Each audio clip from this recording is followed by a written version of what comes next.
অভিযোগ উত্থাপন না করে হৃষ্টচিত্তে সংসদ সদস্য পদ থেকে পদত্যাগ করছি। একই সঙ্গে মাননীয় স্পিকার, আপনার বরাবর আমার পদত্যাগপত্রটি প্রদান করছি। এমপি পদ ছাড়লেন লতিফ সিদ্দিকী, সংসদে পদত্যাগের ঘোষণা। ধর্ম নিয়ে মন্তব্যে কেউ কষ্ট পেলে দুঃখ প্রকাশ। সরকার দেশকে গণতন্ত্রহীন পুলিশি রাষ্ট্রে পরিণত করেছে।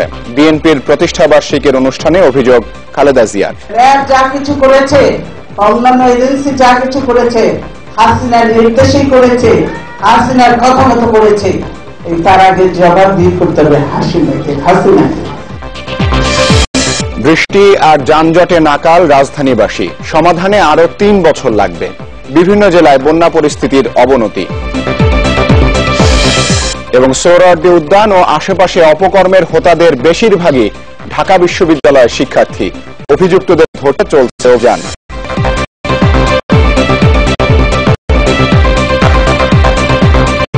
শুভেচ্ছা, আমন্ত্রণ নিউজ 24-এ। আপনাদের সাথে আছি আমি মাহবুবুল হক ওসমানী। এতক্ষণ শিরোনাম শুনছিলেন, এবারে জানাচ্ছি পুরো খবর। আনুষ্ঠানিকভাবে সংসদ সদস্য পদ ছাড়লেন লতিফ সিদ্দিকী।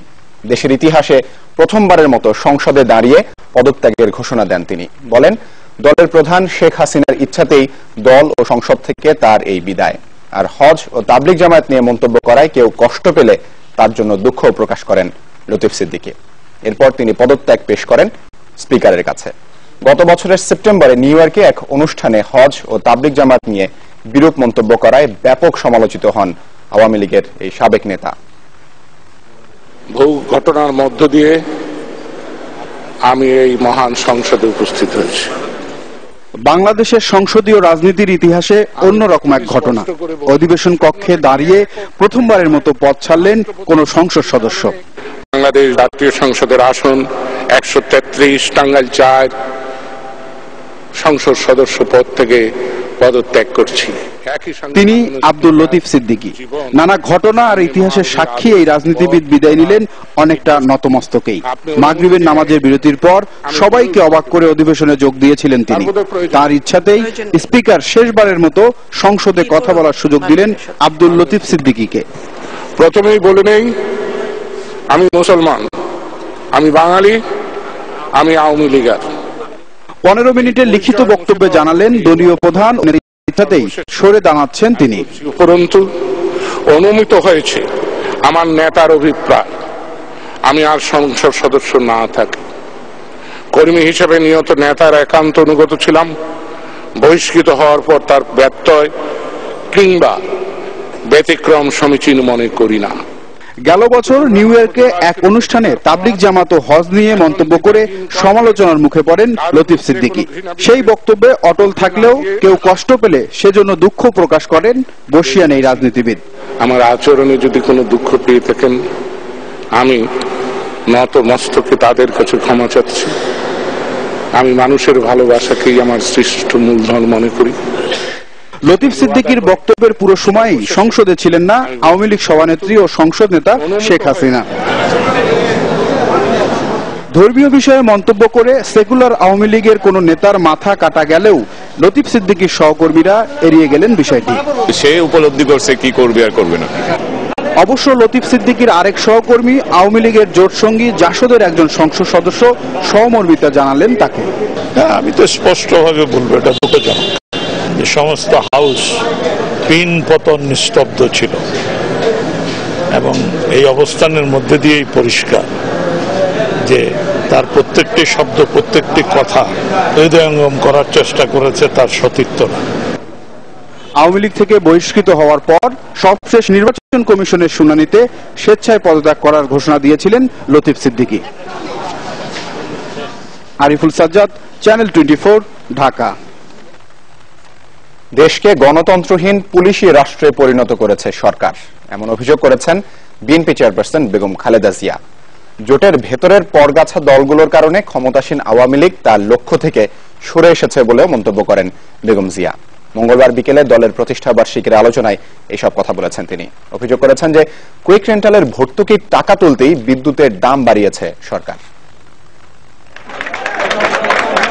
রাজধানীর ডিপ্লোমা ইঞ্জিনিয়ার্স ইনস্টিটিউশনে এই আলোচনা সভার আয়োজন দলের 37তম প্রতিষ্ঠাবার্ষিকী ঘিরে। এর প্রধান অতিথি দলটির চেয়ারপারসন বেগম খালেদা জিয়া। আজকে গণতন্ত্রহীন এবং পুলিশি রাষ্ট্রে পরিণত হয়েছে বাংলাদেশ। নেতাকর্মীদের উদ্দেশ্যে তিনি বলেন, দল গোছানোর কাজ চলছে জোর গতিতে। পকেট কমিটি না করার জন্য কেন্দ্রীয় ও মাঠ পর্যায়ে নেতাদের সাবধান করেন বেগম জিয়া। যারা ওই ফাঁকিবাজ, মিথ্যাবাজ, তাদেরকে বের করে দেওয়া নয়, দল থেকে আমরা বের করবো না, তাদেরকে একটু পেছনের সারিতে নিয়ে যেতে হবে। নেতারা আপনারা যার যার এলাকায় আপনারা জানি করবেন, তাদেরকে নিয়ে বসে, কিন্তু আপনারা দয়া করে পকেট কমিটিতেও করে দিন। অনেকদিন ধরেই আপনাদের সঙ্গে আছি, কম বেশি অনেক মানুষকেই চিনি, এখন এমনকি নাম ধরেও চিনি। আমি অনেককেই চিনি যারা আমাদের নেতারাও হয়তো চিনি না, সেরকম। তাই এখন বললেই কিন্তু আমি বিশ্বাস করে নেব, আর সেটাই করবো, এটা হবে না।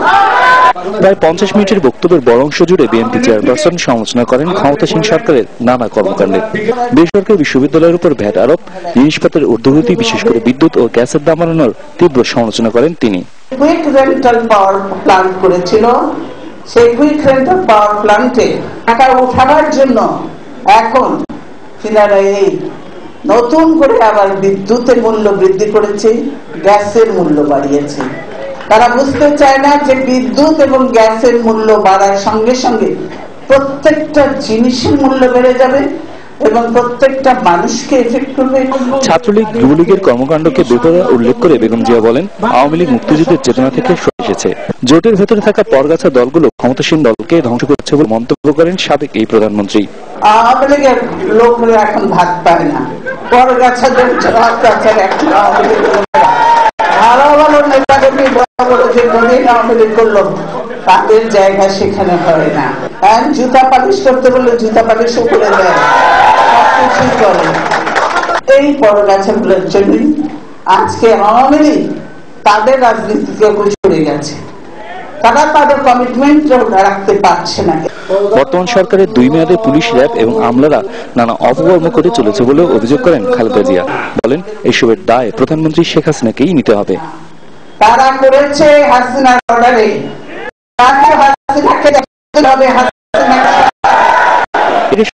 নেতাকর্মী আর সমর্থকদের নিয়ে সাবেক রাষ্ট্রপতি ও বিএনপির প্রতিষ্ঠাতা জিয়াউর রহমানের সমাধি ফুরিয়ে শ্রদ্ধা জানান বেগম খালেদা। কিরণ, 24 চট্টগ্রামের বায়েজিদে সন্ত্রাসীদের গুলিতে নিহত হয়েছেন যুবলীগ নেতা মেহেদী হাসান বাবুল। পুলিশ জানিয়েছে, মঙ্গলবার রাত 10:30টার দিকে বায়েজিদের শেষ এলাকায় মেহেদী হাসান বাবুলের উপর গুলি চালায় একদল সন্ত্রাসী। গুরুতর আহত অবস্থায় চট্টগ্রাম মেডিকেল কলেজ হাসপাতালে নেওয়া হলে চিকিৎসক তাকে মৃত ঘোষণা করেন। কে বা কি কারণে এই হত্যাকাণ্ড ঘটিয়েছে তা খতিয়ে দেখা হচ্ছে বলে জানিয়েছে পুলিশ। ঢাকা উত্তর সিটি কর্পোরেশন এলাকায় অবৈধ বিলবোর্ড উচ্ছেদ অভিযান শুরু করেছে কর্তৃপক্ষ। মঙ্গলবার রাতে নগরীর বিজয় সরণি এলাকা থেকে এই অভিযান শুরু হয়। পুলিশের সহযোগিতায় অভিযানের নেতৃত্ব দিচ্ছে ঢাকা উত্তর সিটি কর্পোরেশনের বর্জ্য ব্যবস্থাপনা কর্মকর্তা ক্যাপ্টেন দীপন কুমার সাহা। তিনি জানিয়েছেন যে সারা রাত এই অভিযান চলবে, এটি চলমান প্রক্রিয়া বলেও জানান এই কর্মকর্তা। ঢাকায় বৃষ্টি মানে দুর্ভোগ, অলির রাজপথ থই পানি, নর্দমার ময়লা আবর্জনায় নাকাল নগরবাসী। আবার খানাখন্দে যানবাহনের চাকা আটকে ঘন্টার পর ঘন্টা বসে থাকা, বৃষ্টির সাথে পালা দিয়ে বাড়ে অসহায় মানুষের পথে বসে থেকে দাঁত খিটমিট করাই যেন প্রতিবাদের ভাষা। যন্ত্রণা গতকালও। বিস্তারিত সাদ বিন শফিকের রিপোর্টে। এই স্রোত আর ঢেউ দেখে মনে হতেই পারে এটি কোনো নদী তীরের দৃশ্য। একটু বেশি বৃষ্টি হলেই এমন নদী হয়ে যায় তিলোত্তমা ঢাকা রাজপথ। পিচ ঢালা পথ হারিয়ে গেছে হাঁটু কিংবা কোমর পানিতে। চলছে পানি ভেঙে গন্তব্যে যাত্রা। সময়ের বর্ষণে অবস্থায় অতবাক নগর, ঘরে ঘরে পানি, বাচ্চা স্কুলে পারতেছে না, ঠিক মতো স্কুলে পড়ালেখা করতে পারছে না, রুমে প্রত্যেকটা রুমে হাঁটু সমান পরে পানি, পাক করতে পারতেছে না মানুষ। আজকে দুপুরে যে মানুষ খাওয়া দাওয়া করবে এটাও করা সম্ভব নাই। রাস্তার আশেপাশে যত বাড়িঘর আছে, মনে করেন বাড়িঘরের ভিতরে পানি ঢুকে গেছে।